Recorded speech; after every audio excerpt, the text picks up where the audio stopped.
Hello everyone, am I audible and visible? Let me know, then we'll start.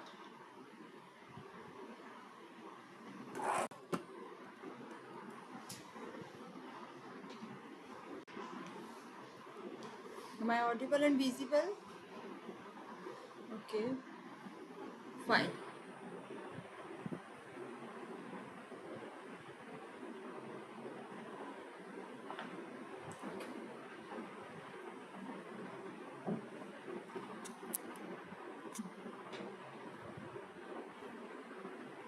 Hello everyone, welcome to my class. I'm myself Dr. Deepti Karya. I'm MD PhD Physiology and I'm your educator for physiology.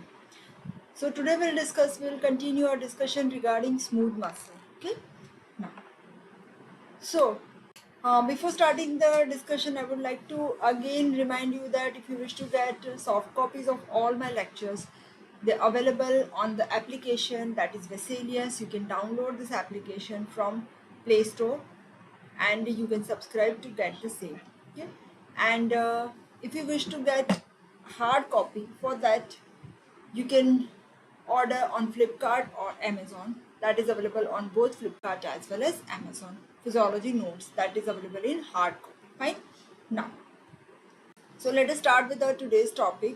Today we will discuss about nerve supply of the smooth muscle and we will discuss about electrical activity in the smooth muscle. Okay, some things are different and some points they are same in smooth and cardiac muscle. Fine. Now let us start our today's class. So starting with the nerve supply. Okay, you can see here this diagram shows single unit as well as multi-unit smooth muscle. Okay, these smooth muscles, they are innervated, they are supplied by sympathetic as well as parasympathetic nerves. Okay, autonomic nervous system has two divisions, sympathetic and parasympathetic. They supply your smooth muscle. Okay, now this sympathetic and parasympathetic, they both have opposite action.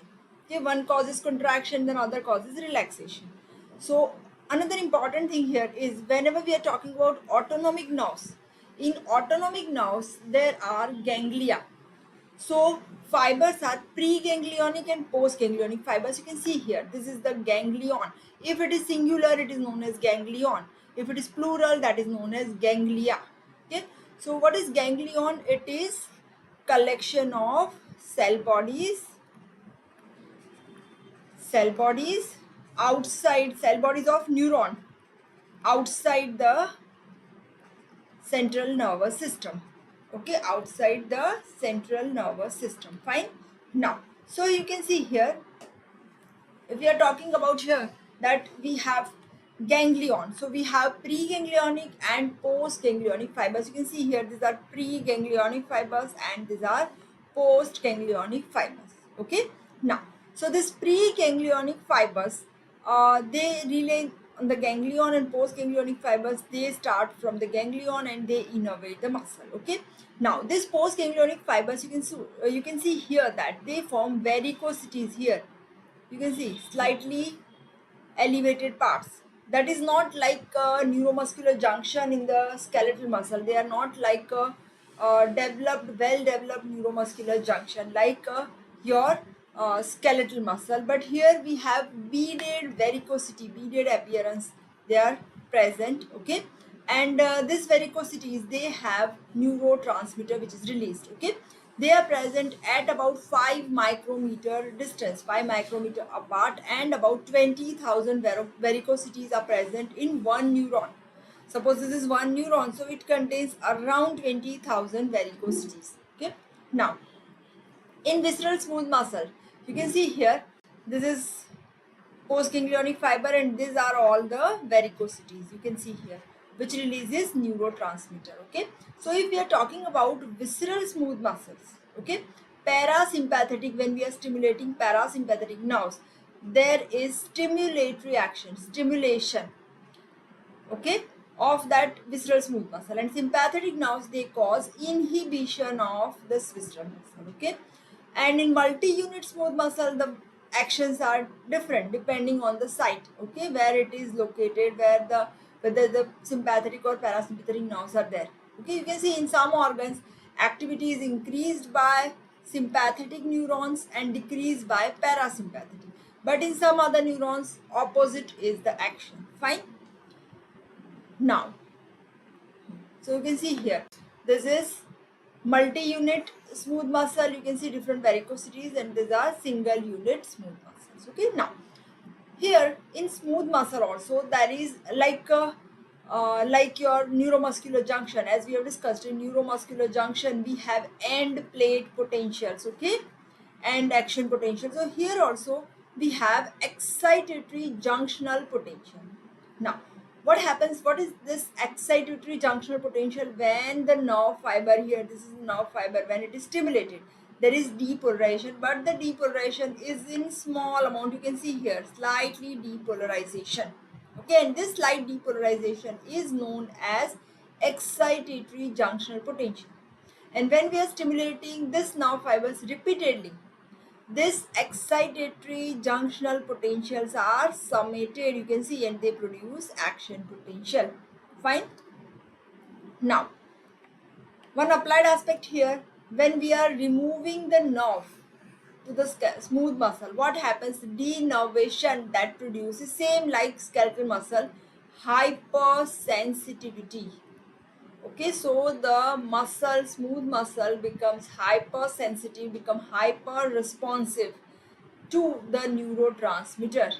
Okay, neurotransmitter, suppose it is acetylcholine, then it becomes hypersensitive to acetylcholine. Okay, now what is the mechanism of denervation, hypersensitivity? By because of the deficiency of neurotransmitter. When neurotransmitter is not present, okay, number of active receptors for this neurotransmitter increases. Means you can see here, suppose this is the neuromuscular junction, okay, we don't have, this nerve is removed or there is denervation, so you can say that acetylcholine, that is not available here. So what happens, the receptors now they are empty, so number of receptors increases, receptors they increase.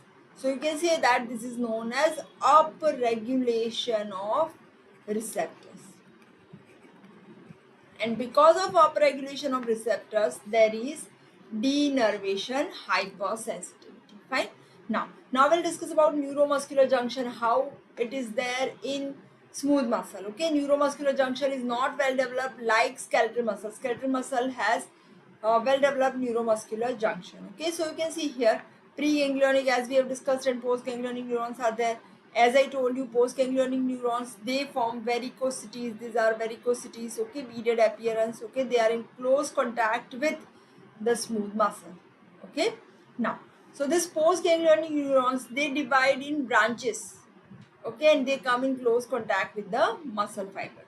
This network, as I told you, that gives beaded appearance, which is known as varicosities. And varicosities, they have neurotransmitter, from which this neurotransmitter is released in the neuromuscular, or you can say in the synaptic cleft at the neuromuscular junction. Okay, neurotransmitter may be acetylcholine or may be adrenaline.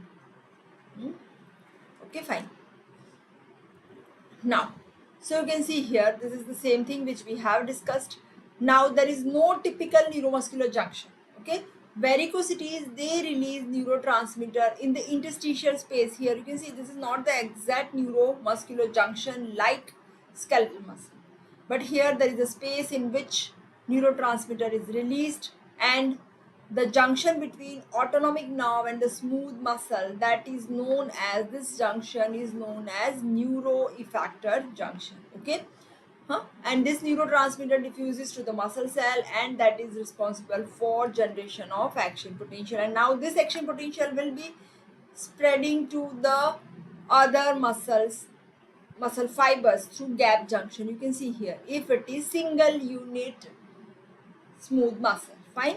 Now we'll discuss about electrical activity first in the single unit smooth muscle. Okay, as we have discussed, resting membrane potential, it is the potential difference across the membrane in the resting state. Here in smooth muscle, resting membrane potential is between minus 50 to minus 75 millivolt. Okay, and this membrane potential is not stable. Okay, why it is not stable? Because of sodium channels, because of chloride channels, and potassium ions also, they are moving in and out. Okay, and this resting membrane potential shows oscillation, means it moves up and down. Okay, and this resting membrane potential, because of oscillation, that results in generation of pacemaker potential. Okay, okay, and for that we have calcium channels also, we have sodium potassium pump also, that is responsible for this pacemaker potential oscillating resting membrane potential. Fine. Now you can see here, now action potential in the single unit muscle, smooth muscle, that is of three types, number 1, 2 and 3. We will discuss. It is either like skeletal muscle, that is spike potential, this is spike potential, same as skeletal muscle, or you can say that slow waves with spikes, this one, number 2, slow wave and spike, and number 3, this is like cardiac muscle, action potential with plateau. So three types of action potentials are found in smooth muscle. I repeat, number 1 is spike potential, just spike up and down. Second, slow waves and spike potential, that is common in the visceral smooth muscle, you can see this one. And third, like cardiac muscle, having action potential with plateau. Okay, now, so starting with first one, spike potential, as I told you, it is similar to skeletal muscle. Now, but what are the differences between spike potential of smooth muscle and skeletal muscle? Number 1, duration is little bit more. Here 10 to 50 milliseconds is the duration of spike potential in smooth muscle. Amplitude is also low. It may not reach to 0, whereas in the skeletal muscle it may be as high as plus 35 millivolt. Okay, that is different characteristic. And the spike potential does not reach to isoelectric base. Isoelectric base, that is 0. It may not reach up to this one. Fine. Now, spike potential is due to four reasons. Number 1, either if we are stimulating electrically, electrical stimulus. One. Second thing, if we are, or if there is release of hormones, hormones also produce spike potential, or neurotransmitter released, or number 4, that is stretching. So these are the four, you can say that, causes for the development of spike potential: electrical stimulus, hormone, neurotransmitter, and stretching. In skeletal muscle, commonest one, that is electrical stimulus mainly. Okay, now second type of action potential, that is spike potential, that superimposed over slow waves. You can see here there is slow wave. Slow waves are present. They are found in commonly in the single unit smooth muscle, like smooth muscles of the gut, and there is rhythmic contraction of this self-excitatory smooth muscle. Okay, this slow waves, what do you mean by this slow waves? Slow waves are slow undulating changes in the resting membrane potential, and these changes are between 5 to 15 millivolt. Okay, so this moves from 5 to 15 millivolt. These are slow waves. Okay, now frequency of slow waves are different in different parts of the digestive tract. Okay, this is commonly found in viscera, in digestive tract, and the frequency is between 3 to 12 per minute, depending on the part of digestive system this is present. Okay, so this is second type of action potential. This is one, spike potential. Second, that is spike potential superimposed over slow waves. And third one, that is for first something is left here. What are the causes of slow waves? Slow waves, they are as we have discussed, for spike potential we have electrical stimulus, nervous stimulus, hormonal stimulus, or it may be because of stretching of the smooth muscle. Here the cause of slow wave is not exactly known. Okay, but it is complex interaction between smooth muscle cells and specialized cells, like interstitial cells of Kajal. They act as pacemaker for the smooth muscle cell. Okay, this spike potentials, this slow waves bring the membrane potential, you can see, to the threshold, and when it reaches to the threshold, you will be having spike potential. Okay, so when potential reaches to the threshold may be minus 35 millivolt. Okay, so another important thing here is higher the slow wave potential. Slow wave potential, when rise is greater, the frequency of spike potential is also more. You can see here, suppose it is minus 35, frequency is 5. If it is minus 25, the frequency would be 10. So this way you can understand, higher the slow wave potential increases, okay, greater is the frequency of spike potential. Okay, usual frequency of the spike potential, that is between 1 to 10 spikes per second.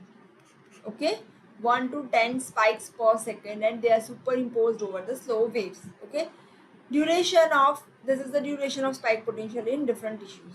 In many tissue, duration may be high, it may be 50 milliseconds. Okay, it may be longer one also.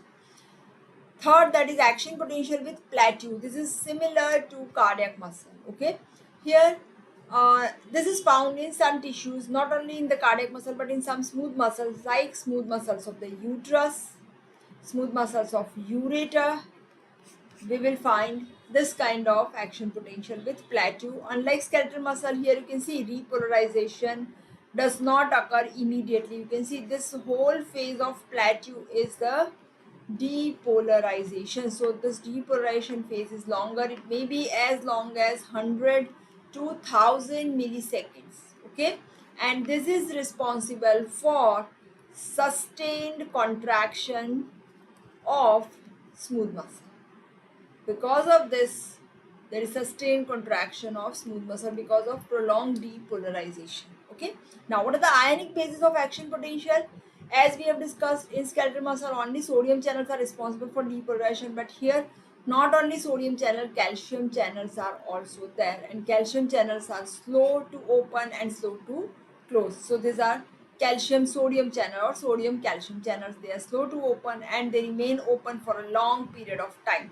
Okay, so calcium ions, they also produce another important thing, they are responsible for action potential, as well as they also produce contraction of the smooth muscle. Okay, because they act directly on the contractile mechanism of the smooth muscle. Okay, now what are the effect of changes in the voltage of resting membrane potential? You can see here, this is the voltage of resting membrane potential normally. So some of the stimuli, they may cause depolarization, and if they cause depolarization, or you can say the membrane potential less negative, what will be the effect? That when the membrane potential is less negative or towards positive side, what happens? Excitability increases. Excitability increases. Okay, now so smooth muscle excitability is increased. Now which are the factors they cause depolarization and increase excitability? They are, number one is stretching of the smooth muscle. Okay, second one, that is acetylcholine, which is released, and third, some hormones commonly in the digestive tract. This all they cause depolarization. Opposite is also true. When resting membrane potential becomes more negative this side, there is hyperpolarization. When there is hyperpolarization, what happens? Excitability decreases. And which are the factors they cause hyperpolarization? They are opposite. Number one is adrenaline commonly, and noradrenaline, or sympathetic activity. Sympathetic stimulation again causes release of adrenaline and noradrenaline. Okay, fine. Now what are the effects of stretching? When there is stretching in the smooth muscle, it activates mechanically gated sodium channels and calcium channels, and because of this opening of these channels, you can see that the membrane potential reaches to the threshold, that is minus 35 millivolt, and that results in slow wave, which is followed by spike potential. So this is the reason how stretching produces smooth muscle contraction. Okay, and when potential reaches to above the threshold, you can say minus 20 millivolt, then greater number of spike potential which are produced. Okay, slow waves. So you can say that the slow waves are your pacemaker waves. Okay, pacemaker activity is not generated at a fixed place. Okay, it is different in different places. You can see here, this is the pacemaker activity here, then it may be different here, it may be different in the other cycle. Fine. Now, electrical activity in the multi-unit smooth muscle. Multi-unit smooth muscle, we have discussed that they respond to nerve stimuli commonly, okay, because they don't have gap junctions. Each and every smooth muscle act as different unit, so they respond to neural stimuli, and this nerve endings they secrete the neurotransmitter. You can see here either acetylcholine or norepinephrine, okay, and that results in depolarization and slightly action potential that is generated. Initially there is excitatory junctional potential. When it reaches to threshold, that results in generation of action potential. So excitatory junctional potential, it is initially produced and that spreads electronically over the whole nerve fiber, and it is sometimes sufficient to cause contraction because these are different units, small units of the smooth muscle fibers, okay. So this we have discussed nerve supply, neuromuscular junction and electrical activity in the smooth muscle, okay. Again, I repeat, these are all the questions from the today's topic. You can write down or you can make a screenshot. And again, I repeat that if you wish to get soft copy of all my lectures, you can download the application Vesalius and you can subscribe. And if you wish to get hard copy, then you have to order my book that is available on the Flipkart as well as on the Amazon. Link for the application, link for this book also, that is given in the description box. Another announcement, I have my WhatsApp group. You can join WhatsApp group through the link is available in the description box, as well as you can also join through the number 7863822668. Okay, thank you so much. If you like my video, you can like it, you can share with all your friends, and you can